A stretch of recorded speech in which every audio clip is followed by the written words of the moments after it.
Pertama-tama, izinkan saya untuk memperkenalkan diri. Nama saya Bernadetta Nadia Septerini, mahasiswa dari Universitas Esa Unggul, Prodi Akuntansi, NIM 2022 01022248. Di sini saya akan menjelaskan tentang audit sektor publik dan tatanan kelembagaan.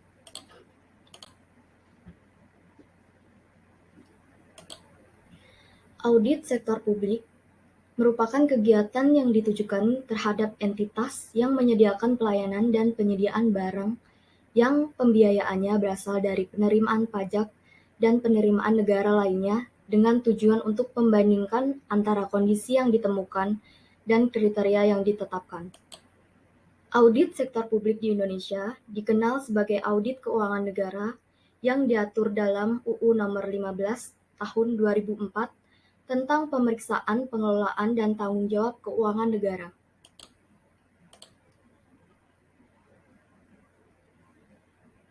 Tujuan dari audit sektor publik. Tujuan dari audit sektor publik ditegaskan dalam UU Nomor 15 Tahun 2004 tentang pemeriksaan, pengelolaan, dan tanggung jawab keuangan negara. Undang-undang ini menyatakan bahwa pemeriksaan berfungsi untuk mendukung keberhasilan upaya pengelolaan keuangan negara secara tertib dan taat pada peraturan perundang-undangan yang berlaku.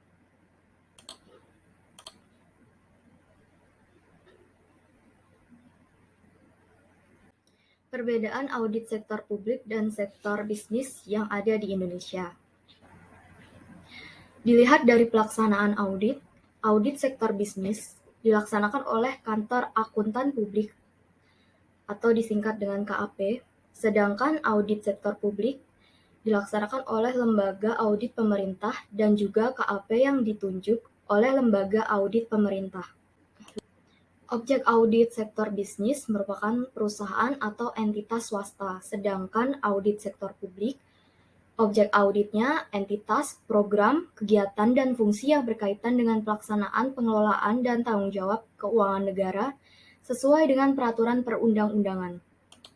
Standar audit yang digunakan audit sektor bisnis menggunakan standar profesional akuntan publik atau SPAP yang dikeluarkan oleh IAI.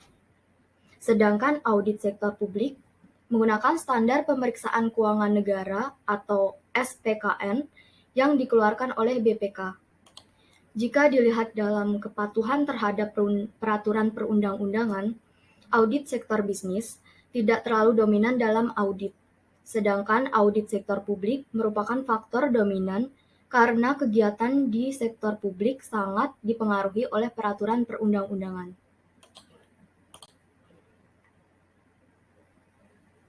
Berikutnya standar dan jenis audit sektor publik. Terdapat 3 standar. Yang pertama standar umum, kedua standar pekerjaan, dan ketiga standar pelaporan. Standar umum. Audit harus dilaksanakan oleh seseorang atau lebih yang memiliki keahlian dan pelatihan teknis yang cukup sebagai auditor. Kedua, dalam semua hal yang berhubungan dengan perikatan, independensi dalam sikap mental harus dipertahankan oleh auditor. Ketiga, dalam pelaksanaan audit dan penyusunan laporannya, auditor wajib menggunakan kemahiran profesionalnya dengan cermat dan seksama.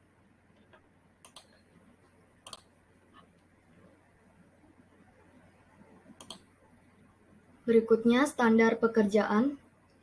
Yang pertama, pekerjaan harus direncanakan sebaik-baiknya dan jika digunakan, asisten harus disupervisi dengan semestinya. Kedua, pemahaman memadai atas pengendalian intern harus diperoleh untuk merencanakan audit dan menentukan sifat, saat, dan lingkup pengujian yang akan dilakukan.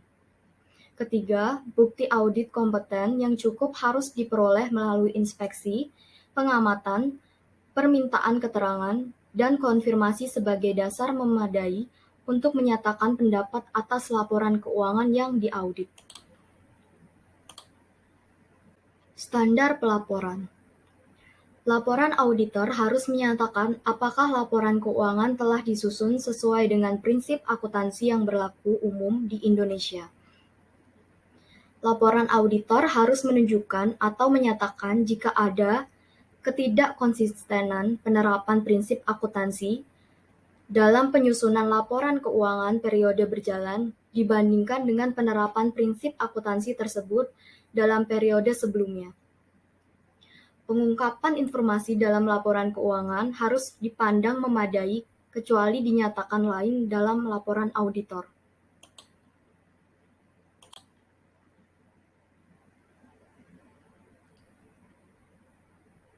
Standar Pemeriksaan Keuangan Negara atau disingkat dengan SPKN memuat pernyataan profesional pemeriksa, mutu pelaksanaan pemeriksaan, dan persyaratan laporan pemeriksaan yang profesional. Tujuan standar pemeriksaan adalah untuk menjadi ukuran mutu bagi para pemeriksa dan organisasi pemeriksa dalam melaksanakan pemeriksaan atas pengelolaan dan tanggung jawab keuangan negara. Dasar penyusunan SKPN yaitu Pasal 5 UU Nomor 15 Tahun 2004 dan Pasal 9 Ayat 1 huruf E UU Nomor 15 Tahun 2006.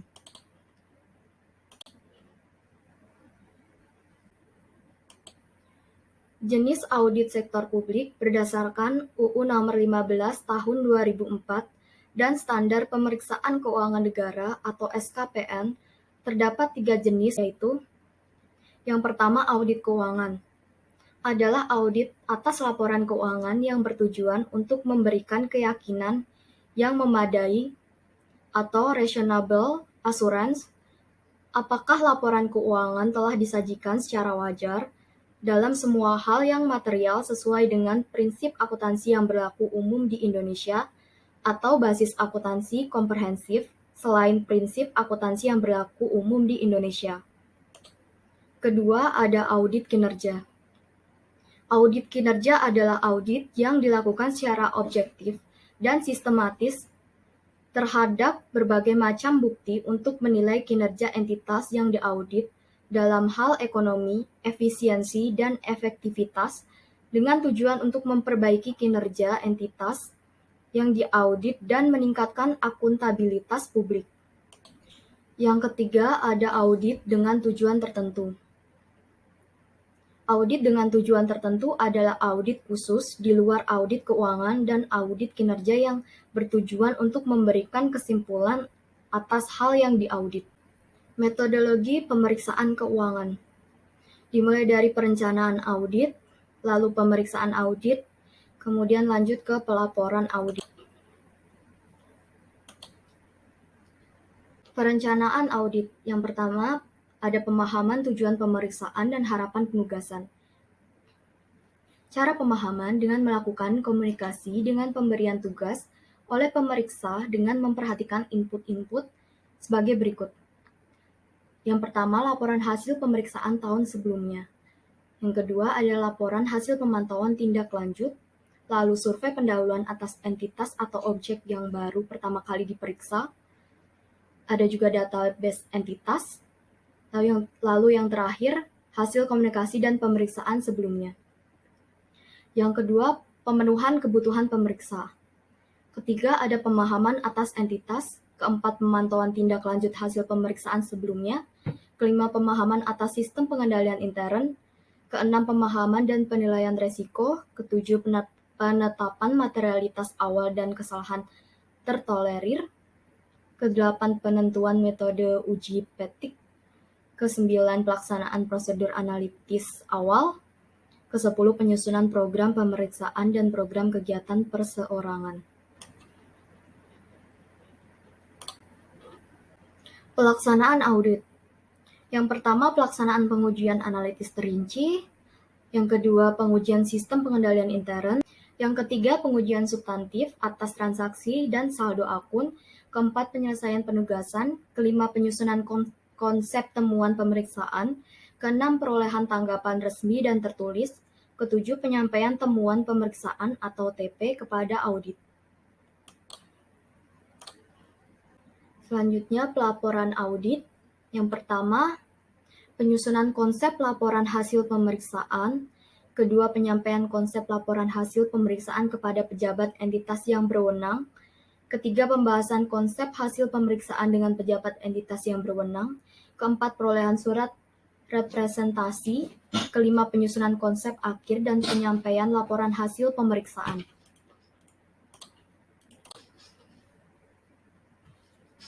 Bukti pemeriksaan dan kertas kerja pemeriksaan atau disingkat dengan KKP. Bukti pemeriksaan adalah semua informasi yang digunakan pemeriksa untuk menentukan apakah informasi yang sedang diperiksa telah dinyatakan sesuai dengan kriteria yang telah ditetapkan. Syarat bukti yang pertama kompetensi. Syarat kompeten, relevansi pengetahuan langsung pemeriksa, keaslian bukti, independensi yang menyajikan, kualifikasi individu, objektivitas, keefektifan pengendalian intern, dan ketepatan waktu. Kedua, kecakupan, jumlah yang harus diperoleh dan cara dalam memilih bukti. Ketiga, cara memperolehnya. Keempat, waktu diperoleh bukti. Dokumentasi pemeriksaan merupakan catatan-catatan yang diselenggarakan oleh pemeriksaan tentang prosedur pemeriksaan yang ditempuh, pengujian yang dilakukan, informasi yang diperoleh, dan simpulan yang dibuat sehubungan dengan pemeriksaannya. Dokumentasi pemeriksaan berfungsi sebagai bentuk pertanggungjawaban pemeriksaan yang dilakukan pemeriksa serta bahan penilaian kualitas pemeriksa dan pemeriksaan.